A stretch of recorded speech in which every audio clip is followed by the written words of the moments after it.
So today's intro is coming to you from the Savage River because I want to try out this new experimental pattern.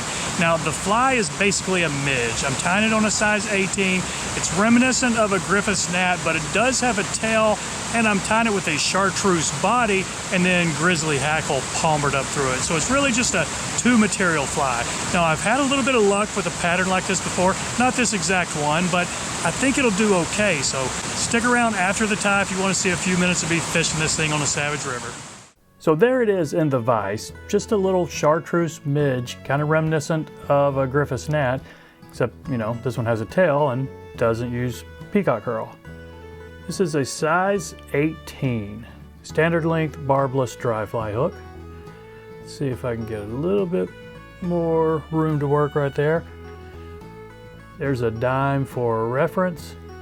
And I've stepped my thread down on this one to a 50 denier. This is a white GSP, which is a gel spun polyethylene. It's a little bit difficult to work with, a little bit slippery, but it is stronger and pretty thin. And like I mentioned, I am going to tie in a tail. This is just some of the Hackle fibers from the Grizzly that I'm going to use for the Hackle. So we'll catch, you know, 8 or so fibers, maybe a body length. I don't think the tail is all that vital, but I like putting it on because then you can kind of use this as a small mayfly if you happen to need one. And before we do the body, Grizzly Hackle. Something that's, you know, maybe a hook gap or a gap and a half. And I'm going to catch this in before I dub it. So we're going to catch this in right back here. That's too far back. I think that'll work right there. Now I'm going to take my thread up front and I'm going to start dubbing it at the front. We'll put a little wax on it, and I'm dubbing it from the front so that I can get 2 layers. It'll just give me a little bit more color. I'm not really worried about the thickness. And the dubbing on this, we're going to go with a Superfine and this Chartreuse right here. And maybe a 3-inch noodle. This stuff does dub pretty thin. So I'm not starting it up there too close to the eye, but what I'm doing here, just wrapping it, going back. And this is another reason I'm using the white thread, so that you don't risk, you know, that black thread showing through on the body. Okay, and you may be tempted to go a little bit farther toward the eye with this, but I caution you against that. I mean, if you fish a lot of 18 and 20 flies, you know how difficult they can be to just get tied on. And it's even more frustrating when you're crowding your eye and you can't get your little fine 6X tippet through there. So I would rather leave it a little bit back behind the eye, and your head might be a little bit uglier, but it's going to be a lot easier to fish. And I'm not really tying these to be pretty. I'm tying them to fish. So see that? I got a good bit space behind my eye right there, and that's exactly what I want. So we'll snip this off, and you might even want to snip any of these fibers you have going forward right now before you do the whip finish. If you do, just be careful not to snip your thread. There's nothing worse than snipping it and hearing your bobbin drop against your bench. So let's say maybe a 4-turn whip finish here. And I probably have trapped a couple of fibers going forward. We'll see in a second. Just take a look at it. Okay, no, I think we're fine. I can get my tippet up through there okay. And another secret, I don't even put head cement on it. These are cheap flies, easy to tie. If one gets mangled up, I just tie on another one. So that's it, my friends. I appreciate you watching. Stick around a couple minutes if you want to see me fishing this thing on the Savage River last weekend.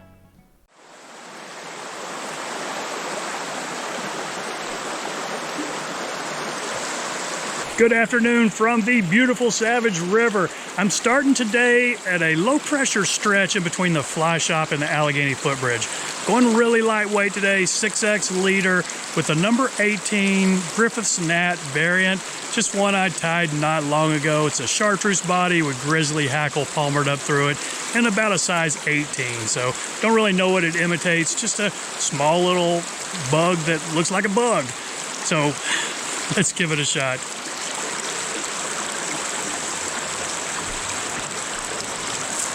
Look at that, there's a little guy.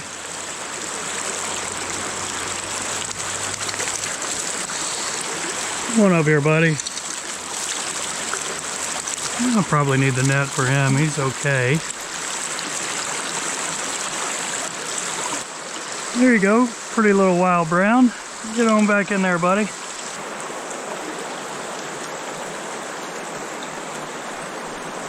Oh, there's one, he's okay.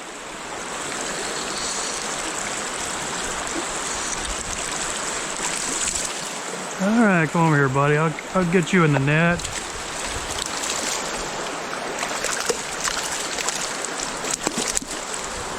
Wow, that's a fighter. This barbless hook comes right out of him. Look at this little 9-incher. Thought he was about 14. Pretty little fish. Get on back in there, buddy.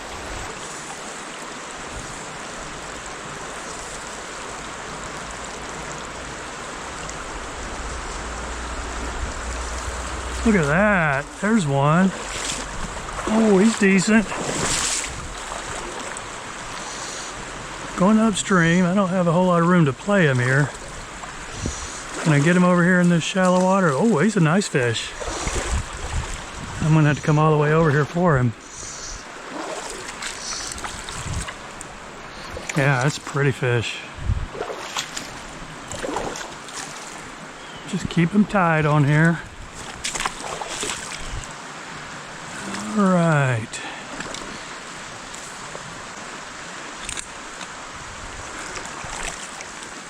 Come on, buddy. Let me get the net behind you. All right, this way. And I'm going to come all the way out here in this deep water.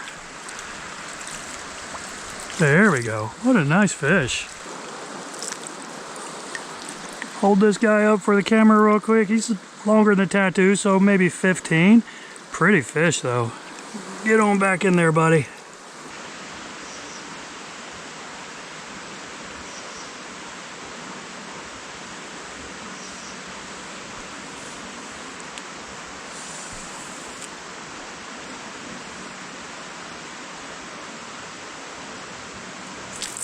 There's one. That's the guy. Don't come right at me, buddy. He's wanting to swim right at me. All right, he's not now. He's going back upstream. Decent fish. Not a trophy, but he's all right. So this was the guy that was I saw rising over there. He's swimming all funky. Yeah, I fin hooked him, but he's okay. There's one. Look at that. All right. He's not huge, but he's okay. Come on up, buddy. He's coming kind of swimming right at me. Do I need the net for this guy? Yeah, let's get the net for him. Wherever my net is.